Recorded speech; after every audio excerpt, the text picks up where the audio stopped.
Hey YouTube.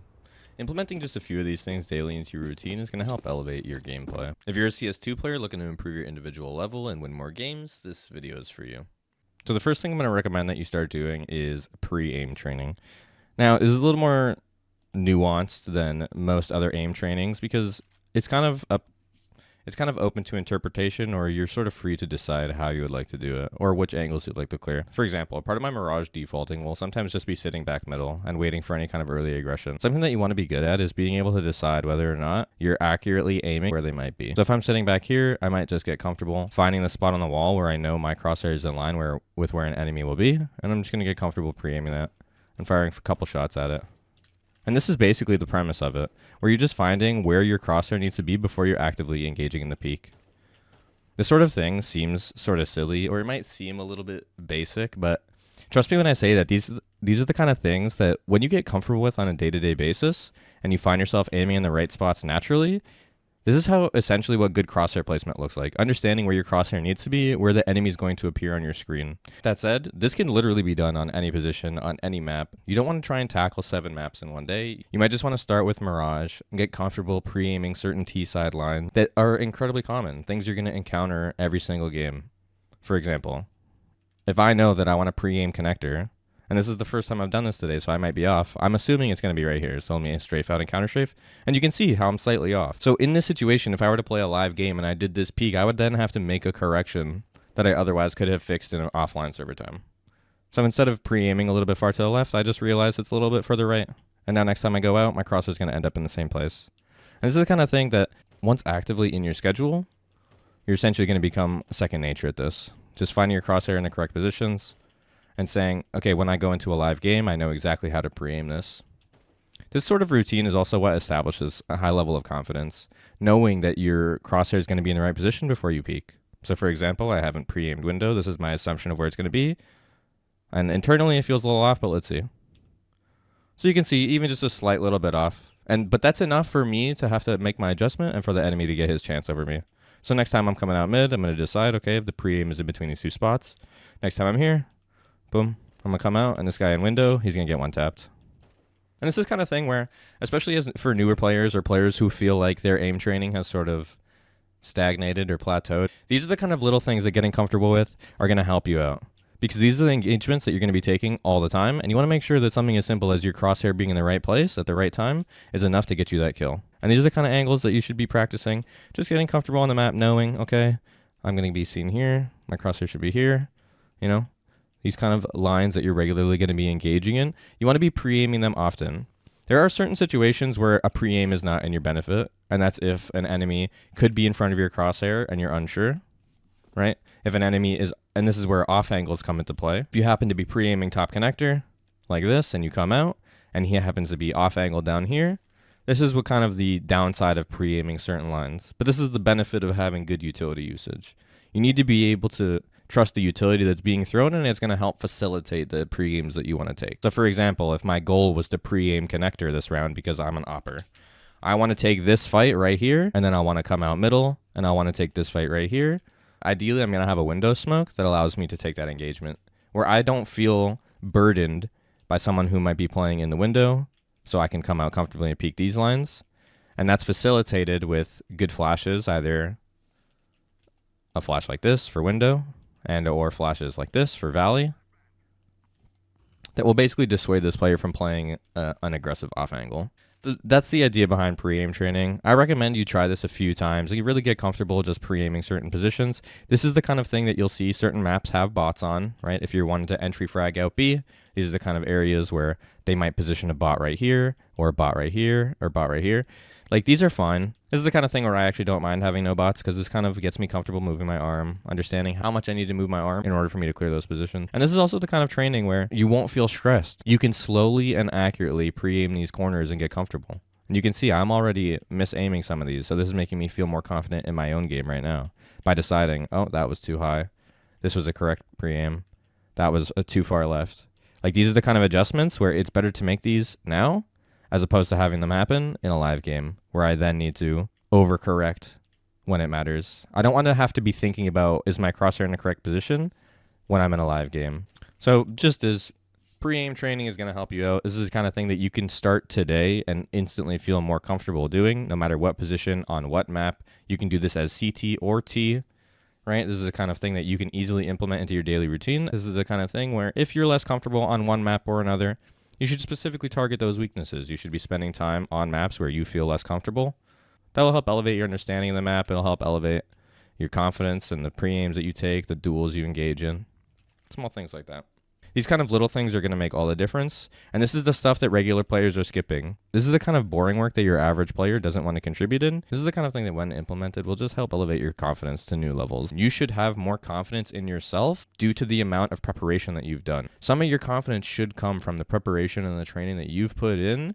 And that is the kind of stuff that will give you an edge over the competition. The second thing I'm going to recommend that will easily help you identify mistakes in your game is to just watch your own demos. Just watch POVs. This is from an ESEA Advanced playoff match last season, season 50, where we lost to Undefined. Some players in the NA scene that have been around for a while. And on an individual level, I don't think I played too poorly this game, or I'll still be able to identify mistakes that I'm making and easily come up with solutions. Consider this is in a team environment, so if you're watching a PUG demo, or you're watching your own POV from matchmaking or Premier or competitive, take everything that you watch with a grain of salt. You cannot directly influence everything that you're going to see. Consider you might not have proper utility usage to set you up. You may not have good team play. You may not have supportive teammates. You may not have a good opper, etc. All of these things sort of contribute to whether or not a good game is had. So focus purely on the stuff that you can control. If there's stuff outside your control, there's no point in spending your energy thinking about it. Just to clarify, this isn't a team environment, so everything that I'm analyzing is going to be taken with a grain of salt, as we're playing a lot more coordinated. There's team calls. We have Discord, or we're in TeamSpeak, so it's very easy to confirm positions and talk about the round. But yeah, watching your POV is essentially going to be a great tool that you have to easily analyze mistakes, whether it be crosshair placement, whether it be incorrect strafes, whether it be bad spacing, did I throw good utility. These are all the things to consider as to whether or not the things you need to consider. I can further break down how demo watching should be done, and I will actually spend a little bit more time on that. But watching your own POVs was my main point of something that you can easily implement into your daily routine and find great success from analyzing your mistakes.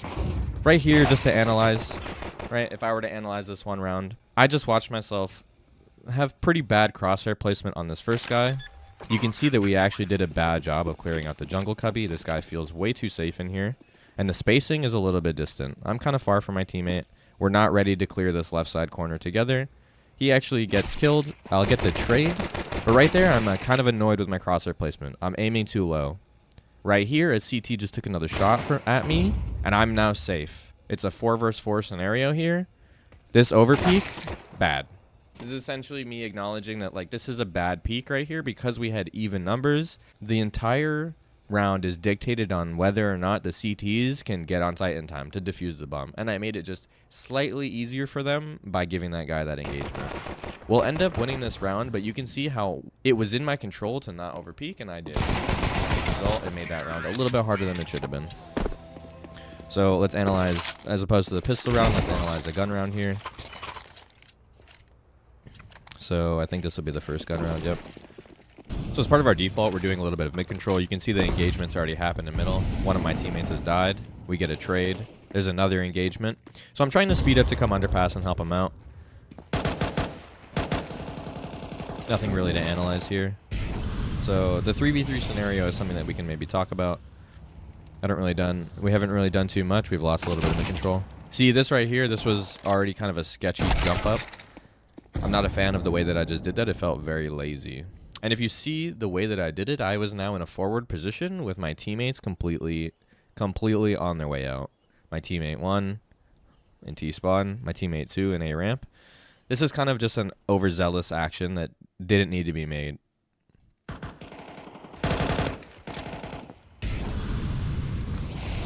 So right here, my teammates are now leaving this position. I'm in middle alone. This is me doing too much. I'm exposing myself to too many angles, and this is something that I can consider for the next time. There's still a minute and 20 seconds on the clock. There's no reason for me to do this kind of adjustment, or for me to make this kind of move. So you can see already off of 2 rounds, I've already determined three pretty easy fixable mistakes. Is number 1, crosshair placement. aiming too low. Number 2, over peeking. Just don't over peek. Number 3, moving a little bit too fast before my teammates are ready. Just so you guys can understand my perspective as to what I'm trying to look for when I'm watching my perspective, when I'm watching back my own POV. So this right here, I guess we're going for a little A ramp boost. Nothing spectacular going on. So I'm holding a flash for my operator. He's likely going to call for it, so you can go for a peek. So this is an example of pretty good team play. We've successfully taken mid control. We've essentially realized what the setup is because of the amount of mid control that we've gathered. A great opening kill by Snakes gives us a 5v4. Some right side smokes on A to let us in. Snakes with 2 great kills in this round so far made this incredibly easy for us. You can see how we're being thorough, using our utility before forcing our way into the bomb site. A little bit of a display on us right there. So you can see this was kind of a good round, a 4v3 scenario here on the A exec. Double mollies down. We're feeling like we want to plant for CT spawn, but as I look right now at the clock, there's 45 seconds left in a 4v2. There's no reason for me to stick this bomb right here. There's no reason for it, due to the fact that we know the CTs are in rotation. We started executing on the site at around 110 is when the smokes initially went out. So, yeah, just unforced error right here. This is an unnecessary stick plant. Unfortunately, Louis missed his kill and didn't get the trade, but Pwn alone clutches a 1v1. But you can see how a 4v2 round devolves so very quickly just off of a single mistake from me. So that's 4 rounds in, and I've already identified arguably 3 crucial mistakes that I could easily avoid for the next game. And that's a prime example of how even just watching a little bit of a POV every single day can help you identify such easily avoidable mistakes. So for my 3rd and final suggestion that you could implement into your daily routine that will easily help elevate your gameplay, guys, all you're going to do, nade DM is just the idea that all you're going to do is just practice crucial nades that you know your teammates are going to need that they're not going to throw. This is kind of the burden of certain roles within the game, and when you take initiative upon yourself to learn these things, you'll understand that playing the game without them, without these key pieces of utility, makes the game 20 times harder. And once you know these key pieces of utility, you're going to realize why there's so much frustration amongst pug players when people don't know common smokes such as window, or right side smokes on A, or market window smokes, or top connector smokes. Because these are key pieces of utility that once learned are going to change the way that you're able to activate on T side. Just to showcase, if you don't have a practice server, of course, you're going to hit the play button at the top, click practice, select the map that you like. Grenade camera is fine, infinite ammo, infinite warm-up, and then just press play. Once you're in here, go ahead and enable SV cheats 1, and then MP restart game 1. And what you're going to do is want to practice these nades that no one else wants to learn, because these are the kind of pieces of utility that's going to help elevate your T side. That's going to help the amount of freedom that you get. What you're going to sadly have to do is start taking initiative and throwing your utility for selfless purposes. But this is the kind of thing that when added to your game is going to help elevate not only yourself, but it's going to help elevate your teams that you're playing with. It's just about throwing common pieces of utility that you know are going to help you out. And this is the burden of learning grenades, is you're going to realize that no one else knows any fucking grenades. And as sad as that is, it's just a part of the game of Counter-Strike. Not everybody's going to have the same amount of information as you. Not everybody's going to have spent as much time learning the map as you. And that's okay. But in order for you to elevate your own gameplay, it's important that you know these pieces of utility, because it's not just going to help set you up.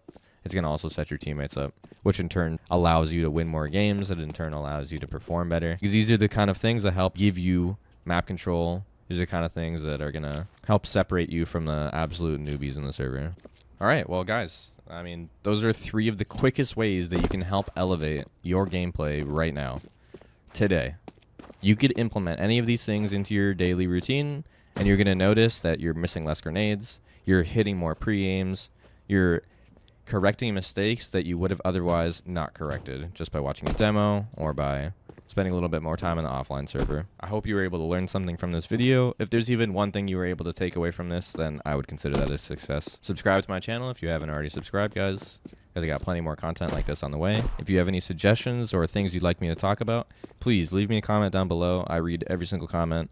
I'll try to respond to every single comment. Having more ideas that I can utilize for content, I'm absolutely going to try and help you guys out and share as much game knowledge as I can. Thanks for watching. Catch you in the next one.